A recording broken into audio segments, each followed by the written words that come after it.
Hello, hello. This is War Hungry here. Just bringing you guys just some quick Green Lantern tech that I found very recently. Pretty much, it's just a different way to end your combos, right? Just a little thing that you can do at the end of every combo that can have a lot of potential, right? A quick disclaimer.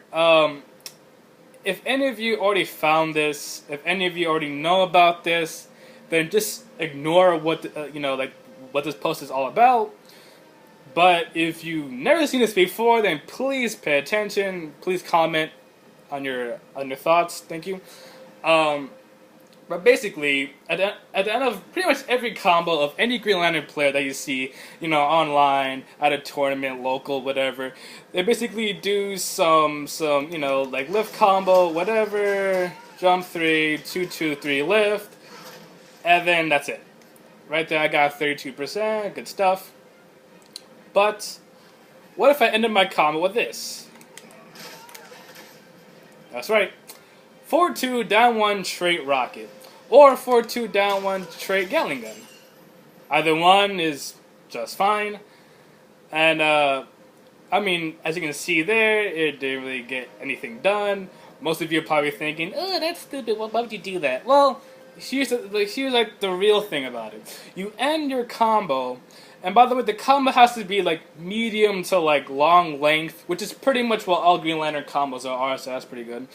So it can be a really long combo full of meter burns and lifts, or you can just do something as simple as back 1-3, meter burn lift, back 3, and then right after your trait, you shoot your rocket. Now notice that I have the bot set on Doug and blocks on auto. So after the setup, Raven will block. And duck. You see that? The bot here is holding down, but even though my high-hitting rocket still made contact. Now, why would that happen? Basically, in Injustice, at least that I know, when you go from laying down and you're holding down to to duck, your character must first stand up and then duck. You see here how Raven, she stands for just right there. Raven stood up for just a moment. I think it's like 2 or 3 frames. I'm not sure. It's a very small moment where the character is forced to stand up, even though they are holding block. I mean, holding down. Sorry. And same thing applies to when you're jumping. When you're jumping and you hold down, you must stand for just a moment and then fall. As I was gonna see, as my feet hit the ground, I kind of just like stay there for just a moment. The same thing happens here. That as soon as Raven attempts to crouch, in her few little standing frames, the rocket connects, and then she gets to duck. Now, basically, what this means is that after all this, right? After all this, let's say she wasn't blocking there, right? Then I can just meter burn, get another free combo, whatever it is, right? Let's say she tries to wake up, she will get blown up by the rocket. And you must notice that at this range, I'm actually far enough from Raven that she can't do any wake up, not even her super. And by the way, I'm using Raven here because no one likes the Raven matchup. Like, all Green Lantern players hate Raven. Basically, Raven cannot wake up. She can't super, she can't trade, that's suicide. The only wake up option she has to even consider beating this is Soul Shackles. But, well, that's, or they might try, to call it, Empty Void, right? The one where, it basically, like, just sucks up your freaking move. See, look, you see that? No. And right there, I meter burned it, but nothing, right? Like, she takes 0 damage from that. Now, watch this.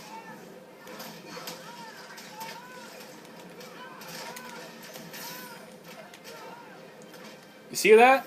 You see how like her move? I mean, from just waking up, she ate the first hit, of course, but the second hit was not sucked up by the empty void. I think this is pretty big, so that some people might see the rocket, oh, like I'm gonna just use empty void, and then on wake up, and then I meter burn it, and then they get blown completely. They get combo for free, etc., etc.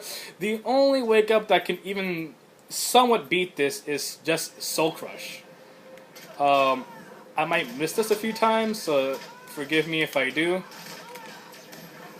Yeah, I missed it.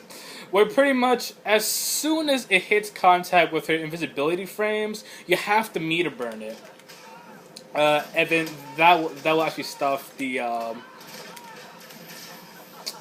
almost got it there. Watch 5.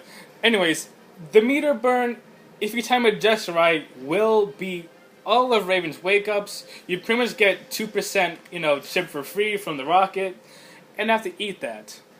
The one downside to this is that combo did 26 and then the 2% chip, right? This combo, I missed the input, sorry. This combo would do 31% if I actually ended it with that, right? It would actually do 31%, but then the sub I just did 28, chip. So basically what that means is that I actually lost damage to try and get a sub that probably was not going to work either way. But this tech is best used on much longer combos, right? Much longer combos that require, like more meter to be spent, more hits, etc. One example might be something like this. Hopefully I don't miss it.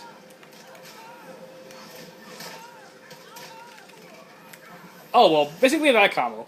Basically, at the end, if I after the back 3, if I ended it with 2-2-3 lift, the combo would end in 40% damage. While they were flying back from the back 3, if I actually caught it with the forward 2 down 1, it would do 39. And then after the tray rocket, it would do 41 in total from chip. If I use my Gatling gun, pretty much same thing. Yeah, so pretty much like I'm actually gaining a bit of damage by doing that. You know what I mean? Where I can do a 40% combo and end it with just, standard 2-2-3 left. Or I can end it with 4-2 down 1 trait rocket and get 41 instead. And let's say they do wake up, I can just meter burn it. Against some characters like Doomsday, you can do the rocket meter burn, but he might meter burn his Venom and maybe beat you. The only wake up I've seen that can actually even somewhat beat this is Doomsday's. When he does his Venom wake up and the meter burns it right away, he can actually beat the rocket, I believe, and if he's fast enough, he can actually beat the Gatling gun. But I've tried it myself. I've done it maybe 2 or 3 times. Doomsday's shoulder would actually pretty much just take maybe 2 hits from the Gatling gun, so it will do 4% because of a trait. So basically, I use no meter. I hit Doomsday for 4%. He spends 1 bar, takes 4%, and gives me 10 because that's how much the second hit does. So Doomsday will spend a bar for 6%, and then maybe chase me or something. So I think this is a much better way. Well, open space, doing this, in the corner, it is pretty dumb. I would never do it. It doesn't really work at all in the corner. So just stick with 2-2-3 dash forward, reverse, whatever. But open space, ending your combo in 4-2 down 1 trait rocket will always cast them. See, look, again, the bot is holding down, but the rocket will always make contact. Just pick our wake up here. You see that? So I think this is pretty important. I think all Green Lantern players should just should just look at this and try it out for themselves. Some people might argue that, oh, what can I just do freaking I 223 tray, I don't know, like delayed rocket? Well, that's just the thing. It's hard to land this because they're only standing up for maybe 2 or 3 frames. It's very small window. But it just so happens that like any combo that's at least like a medium length combo for Green Lantern, any combo that lasts more than that is ended in 4-2 downward tray rocket, the rocket would hit them at the exact moment that they get up. Which, and again, you know, can lead to more chip damage. It can lead to a combo if they wake up, etc., etc. So I think this is pretty cool. So that's pretty much the video, real quick. You know, like a comment, please discuss, and have a good day.